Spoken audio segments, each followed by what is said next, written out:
कि नाज़रीन, मैं अपने स्टाफ, अपनी टीम और अपने अदारे के बिहाफ़ पे इस प्लेटफ़ॉर्म पे आपको खुशामदीद कहता हूँ। नाज़रीन, आपको पता है कि अगर एक फ़ौजी है, तो उसकी जो ताकत है, वो उसके हथियार में है, उसके एमुनेशन पे है। इसी तरह अगर कोई भी प्रोफ़ेशनल है, तो उसका प्रोफ़ेशनलिज़्म ठीक है, उसका माइंड भी है, उसकी सोच भी है, उसके हाथ और बाजू, उसके बॉडी पार्ट्स उसके कंट्रोल में हो, ये भी एक उसकी ताकत है। लेकिन असल ताकत उसके टूल्स हैं, उसके इक्विपमेंट्स हैं, जिसकी बुनियाद पे वो आगे चलता है और अपना professional work best possible manner में परफ़ॉर्म करता है। जो मैं बात करना चाह रहा हूँ, वो ये है कि हेल्थ केयर प्रैक्टिस में या मेडिकेशन में या डिज़ीज़ की ट्रीटमेंट में जो हथियार है, जो बुनियादी चीज़ है, जो फ़िज़िशियन इस्तेमाल करता है या सर्जन इस्तेमाल करता है या कोई भी हेल्थ केयर प्रोफ़ेशनल हो, वो चाहे फ़ार्मासिस्ट है, स्टाफ नर्स है, फ़िज़िशियन है, गायनेकोलॉजिस्ट है, न्यूरोलॉजिस्ट है, कोई भी हेल्थ केयर प्रोफ़ेशनल है, वो जो अपना हथियार यूज़ करता है, जो उसका एमुनेशन है, वो उसकी मेडिकेशन है, उसकी ड्रग है। ड्रग क्योंकि एक बड़ी ब्रॉड टर्म है, जो सर्जरी में इवन जो इक्विपमेंट्स यूज़ होते हैं, वो भी ड्रग की क्लास में आते हैं, वो ड्रग की कैटेगरी में आते हैं, उसकी डेफ़िनेशन में आते हैं। तो गोया जो कॉटन यूज़ होती है, जो सर्जिकल बैंडेज है, इवन वहाँ पे ऐसी चीज़ें इस्तेमाल होती हैं जो डायरेक्टली हम अज़्यूम करते हैं वो ड्रग नहीं है, लेकिन एक्चुअली वो ड्रग ही होती हैं। वो चाहे सिसर हो, चाहे ब्लेड हो, चाहे वो क्लीनिंग के लिए कोई केमिकल भी यूज़ होता है, तो वो भी ड्रग की कैटेगरी में आता है। लोग समझते हैं कि शायद जो फ़िज़िशियन है, उसके हाथ में शफ़ा है। ये फ़िलॉसफ़ी बुनियादी तौर पे गलत है। हम समझते हैं और हमारा अकीदा भी यही होना चाहिए कि जिसने बीमारी दी है, वही इसकी शफ़ा देगा। कुल्लु दाइन दवाउन, कि हर बीमारी की दवा है और अल्लाह जिसको हम शाफ़ी भी कहते हैं, एक उसकी हमारे रब की एक सिफ़त है कि वो शफ़ा भी देने वाला है और हमारा ये अकीदा है, हमारा मानना ये है कि अल्लाह जो है वो हर बीमारी की शफ़ा भी अता करता है। तो असल जो हथियार है, असल टूल जो है, असल जो मोर इफ़ेक्टिव इक्विपमेंट है, जो फ़िज़िशियन के हाथ में है, वो मेडिकेशन है, वो ड्रग है। वो मेडिसिन और ड्रग की बुनियाद पे ही डिज़ीज़ की ट्रीटमेंट करता है। अगर ड्रग और मेडिकेशन ही असल एंटिटी है, असल फैक्टर है, असल असल चीज़ है, तो फिर हम क्यों ना इन ड्रग्स को अंडरस्टैंड कर लें। अगर हमने ड्रग्स को, मेडिसिन को, इन मेडिकेशन को अंडरस्टैंड कर लिया, तो इसका मतलब है हमने ट्रीटमेंट प्रोटोकॉल को अंडरस्टैंड कर लिया। तो आज का टॉपिक भी हमारा यही है, हमने 20 कैटेगरीज़ यहाँ पे सिलेक्ट की हैं, मेरे और मेरे स्टाफ ने बड़ी मेहनत के बाद 20 कैटेगरीज़ मेरे सामने पेश की हैं और उन्होंने मुझे हुक्म दिया है कि आपके सामने ये पेश कर दूँ वन बाय वन। इसको बताने का बुनियादी मकसद, जिस तरह मैंने आपके सामने पेश किया, कि जो ट्रीटमेंट है वो फ़िज़िशियन के हाथ में नहीं है। ठीक है, वो डायग्नोसिस जो उसके पास आई है, फाइंडिंग आई है, उससे अकॉर्डिंगली पेशेंट की सिम्पटम देखते हुए एक प्रेस्क्रिप्शन उसने लिख दी, लेकिन जो प्रेस्क्रिप्शन जो लिखी गई है, उसमें जो मेडिकेशन है, एक्चुअल वो चीज़ है जो मेडिकेशन है। वो कौन बनाता है? वो फार्मासिस्ट बनाते हैं, वो साइंटिस्ट उसको डेवलप करते हैं, उसको डिज़ाइन करते हैं, उसको डिस्कवर करते हैं, उसके बाद पर्टिकुलर डिसीज़, डिसऑर्डर या इलनेस के लिए उसको डिक्लेयर कर देते हैं डब्ल्यूएचओ के पास, सीडीसी के पास, या जो कोई डिफरेंट कंट्रीज़ के जो लोकल अदारे हैं, वो चाहे मिनिस्ट्री ऑफ हेल्थ है, ड्रग रेगुलेटरी अथॉरिटी है, कोई भी जो अदारा है, हर कंट्री का, हर स्टेट का डिफरेंट है, वहाँ पे उसकी रजिस्ट्रेशन हो जाती है, उसके बाद वो पब्लिकली अवेलेबल हो जाती है लोगों के लिए।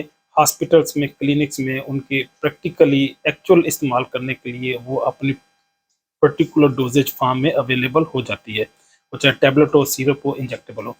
तो सबसे बड़ी क्लास जो इस्तेमाल होती है पूरी दुनिया में, वो एंटीबायोटिक्स हैं। एंटीबायोटिक्स में भी 7-8 कैटेगरीज़ हैं। सेफ़्लोस्पोरिन ग्रुप है, पेनिसिलिन ग्रुप है, टेट्रासाइक्लिन ग्रुप है, सल्फ़ा ग्रुप का अपना एक कैटेगरी है। क्विनोलोन की जो एडवांस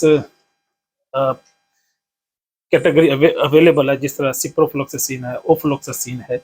तो इसका मतलब है ब्रॉड स्पेक्ट्रम एंटीबायोटिक अवेलेबल हैं हमारे पास एक बड़ी कैटेगरी की शक्ल में इन्फेक्शन को कंट्रोल करने के लिए। जब मैं इन्फेक्शन का वर्ड इस्तेमाल करता हूँ तो यूजुअली हम इसको बैक्टीरियल इन्फेक्शन के लिए इस्तेमाल करते हैं, वो चाहे ग्राम नेगेटिव हो, ग्राम पॉजिटिव हो, चाहे चाहे वो इसमें इंट्रासेलुलर हो, एक्स्ट्रा सेलुलर हो, वो चाहे कोई भी बैक्टीरिया की टाइप है, उस बैक्टीरिया की के से जो इन्फेक्शन होती है, उस इन्फेक्शन की ट्रीटमेंट के लिए हम एंटीबायोटिक देते हैं। एक तो बैक्टीरिया जो मोस्ट पॉपुलर है वो मैं आपके सामने पेश कर देता हूँ। इसमें ब्रुसीला है, स्टेफिलोकोकस है, स्ट्रेप्टोकोकस है, नेसीरिया, गोनोरिया है। ये सारे बैक्टीरिया हैं जो हमारी बॉडी के अंदर इन्फेक्शन प्रोड्यूस करते हैं। दूसरी जो बड़ी कैटेगरी है वो एंटीवायरल ड्रग्स हैं। एंटीवायरल ड्रग्स को हम वायरल इन्फेक्शन के अगेंस्ट इस्तेमाल करते हैं। सबसे मरूफ जो हेपेटाइटिस है उसके अगेंस्ट एक बड़ी मरूफ ड्रग यूज़ होती है। वो कौन सी है? वो अल्फा इंटरफेरॉन है। अल्फा इंटरफेरॉन भी एंटीवायरल ड्रग की एक कैटेगरी है। इसके साथ साथ अमेंटाडीन है, ज़िनेमाविर है और एक पूरी रेंज है एंटीवायरल ड्रग्स की जो हम वायरल इन्फेक्शन के अगेंस्ट इस्तेमाल करते हैं। तीसरी बड़ी कैटेगरी एंटी फंगल इन्फेक्शन है। एंटीमाइकोटिक ड्रग्स हैं जिनको हम माइकोसिस के लिए इस्तेमाल करते हैं, जिस तरह निस्टाटीन है। फिर इस अजोल की एक पूरी क्लास है, माइकोनाजोल, इट्रोकोनाजोल, कीटोकोनाजोल। ये डिफरेंट डोजेज फॉर्म में मार्केट में अवेलेबल है। हम इनको सॉरी ओरल थ्रश एक डिजीज़ है, उसके लिए भी इस्तेमाल करते हैं। फिर सिस्टेमिक माइकोसिस है, एपिडर्मल या स्किन की माइकोसिस है, उसके लिए इस्तेमाल होती हैं ये ड्रग। उसके बाद एंटी हाइपरटेंसिव ड्रग्स हैं। ये एक बड़ी क्लास है, इसमें बीटा ब्लॉकर यूज़ करते हैं फिजिशियन, और इसमें हम डायूरेटिक भी यूज़ करते हैं, ब्लड के वॉल्यूम को रिड्यूस कर देते हैं। जब ब्लड का वॉल्यूम रिड्यूस हो गया तो ऑटोमेटिकली ब्लड प्रेशर भी रिड्यूस हो जाता है। फिर हम एंटी एलर्जिक हैं जिनको हम एंटी हिस्टामिनिक भी कहते हैं। इसमें फर्स्ट जनरेशन भी है, सेकंड जनरेशन की ड्रग्स भी हमारे पास अवेलेबल है। इस तरह सिट्राजिन है, इसमें लोरेटिडीन है, और कुछ फिजिशियन स्टीरॉयड भी यूज़ करते हैं। स्टीरॉयड्स का भी एंटी इन्फ्लेमेटरी इफेक्ट है। गोया जो चौथी बड़ी क्लास है वो एंटी हाइपरटेंसिव ड्रग हैं, और जो पांचवी क्लास है वो एंटी एलर्जिक ड्रग हैं। इसके बाद जो छठी बड़ी क्लास आती है वो एंटी पायरेटिक है। Anti pyretic mean anti fever, जो फीवर को, टेम्परेचर को रिड्यूस करने के लिए हम इस्तेमाल करते हैं। सबसे मरूफ ड्रग एंटी पायरेटिक में जो यूज़ होती है मार्केट में वो है पैरास्टामोल। पैरास्टामोल बड़ी फ्रीक्वेंटली, सफिशिएंटली पूरी दुनिया में इस्तेमाल होती है। जो सातवीं बड़ी कैटेगरी है वो एंटी साइकोटिक ड्रग्स हैं। एंटी साइकोटिक ड्रग में हमारे पास रेस्प्रिडन है, हमारे पास ओलेंजापिन है, कोशापिन है। ये बड़ी सफिशिएंटली इस्तेमाल होती हैं anti psychotic drugs. Anti depressant use होती है, सिटालोप्राम है, फ्लोक्सिटिन है, बड़ी फ्रीक्वेंटली इस्तेमाल होती हैं ये डिप्रेशन के लिए। डिप्रेशन भी एक साइकोटिक डिसऑर्डर है। लोग बुझे से महसूस करते हैं, डिप्रेशन महसूस करते हैं, वो डिसअपॉइंटमेंट यूज़ करते हैं। तो ऐसी डिप्रेशन की ट्रीटमेंट के लिए अमूमन फिजिशियन ये फ्लोक्सिटिन, सिटालोप्राम पेशेंट को सजेस्ट करते हैं। जो नाइन्थ बड़ी क्लास है वो एंटी हाइपरग्लाइसीमिक है। Anti hyperglycaemic mean glycaemia mean sugar, sugar sugar mean glucose. Glucose की अगर बॉडी के अंदर ज़्यादा कंसंट्रेशन हो जाए, ये ज़्यादा कंसंट्रेशन क्यों होती है? इंसुलिन की डेफिशिएंसी होती है। इंसुलिन क्या चीज़ है? इंसुलिन हार्मोन है। हार्मोन क्या करता है? वो ग्लूकोज की सेल के अंदर एंट्री इनहेंस कर देता है। जब ग्लूकोज इंट्रासेलुलर पेनिट्रेट होती है तो फिर उसकी मेटाबॉलिज्म होती है। हमें पता है ग्लूकोज जब ब्रेक करता है तो उसमें कार्बन डाइऑक्साइड और वाटर प्रोड्यूस होता है और एनर्जी प्रोड्यूस होती है। लेकिन अगर इंसुलिन की क्वांटिटी, इस हार्मोन की क्वांटिटी या इसकी कंसंट्रेशन बॉडी में रिड्यूस कर दे, जो पैंक्रियास में आइसलेट्स ऑफ लैंगरहैंस जो सेल्स हैं उसमें कोई डिसऑर्डर आ जाए, तो फिर वो सफिशिएंट क्वांटिटी में इंसुलिन प्रोड्यूस नहीं होगी और ग्लूकोज की एंट्री या इन्फ्लक्शन नहीं होगी सेल्स के अंदर। सेल के अंदर अगर इन्फ्लक्शन नहीं होगी तो उनकी ब्रेक डाउन भी नहीं होगी, तो हमारे सिस्टेमिक सर्कुलेशन में, ब्लड में ग्लूकोज की कंसंट्रेशन ज़्यादा हो जाएगी। तो जब ग्लूकोज की कंसंट्रेशन ज़्यादा होगी तो फिर उसके इफ़ेक्ट्स भी आते हैं। इफ़ेक्ट्स कहाँ पे आते हैं? इफ़ेक्ट हमारे मसल्स में आते हैं, हमारे आइज़ में आते हैं और हमारे ब्रेन में आते हैं। ये मेजर ऑर्गन्स हैं जो हाइपरग्लाइसीमिया की वजह से जो ऑर्गन हमारे बॉडी के इफ़ेक्ट होते हैं। जो 10वीं बड़ी क्लास है वो एंटी हाइपर ट्राइग्लिसराइड्स है। अगर हमारी बॉडी के अंदर कोलेस्ट्रॉल लेवल ज़्यादा हो जाए तो फिर हम एंटी हाइपर ट्राइग्लिसराइड्स ड्रग देते हैं। सिम्वास्टाटिन इसकी बड़ी मिसाल है। एटोरवास्टाटिन भी एटोरवा के नाम से मार्केट में अवेलेबल है। सॉरी। 11वीं बड़ी क्लास वो हम एंटीबॉडीज देते हैं पेशेंट को। इम्यूनोग्लोबुलिन भी हम इसे कहते हैं।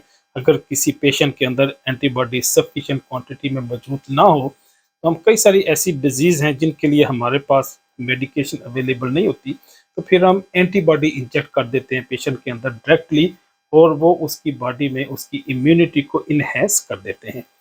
जो 12वीं बड़ी क्लास है that is anti inflammatory drugs हैं जो इन्फ्लेमेशन को रिड्यूस करते हैं। इसमें हमारे पास इसकी ट्रीटमेंट के लिए जो हम यूज़ करते हैं वो कॉर्टिकोस्टेरॉइड्स है, एस्पिरिन को भी हम इस्तेमाल कर सकते हैं।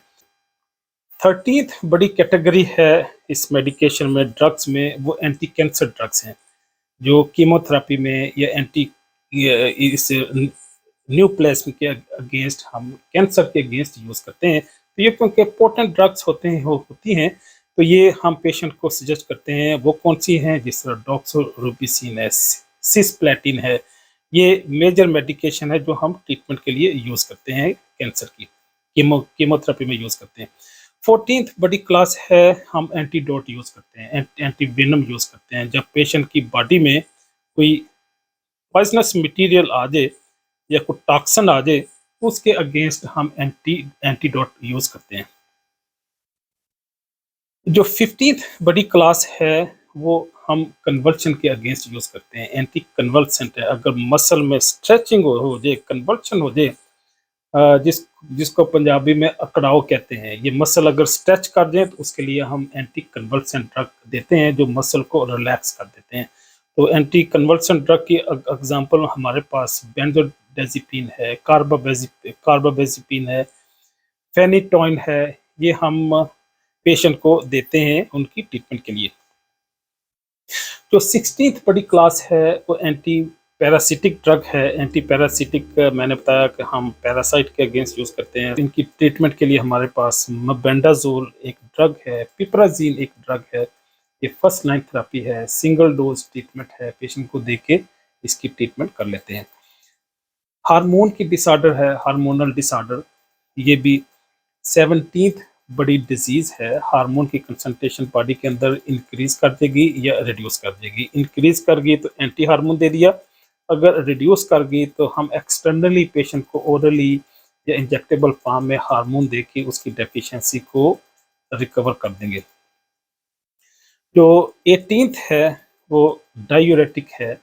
डायूरेटिक मीन उसकी मिक्चुरेशन में, यूरिनेशन में कोई ना कोई प्रॉब्लम है तो हम पेशेंट को या डायूरेटिक देके या एंटी डायूरेटिक देके हम किडनी की फंक्शनैलिटी को रैशनलाइज करते हैं। 9th वन, मोस्टली कई सारे लोगों को इसका मुशाहदा होता है अमूमी ज़िंदगी में, पेन है।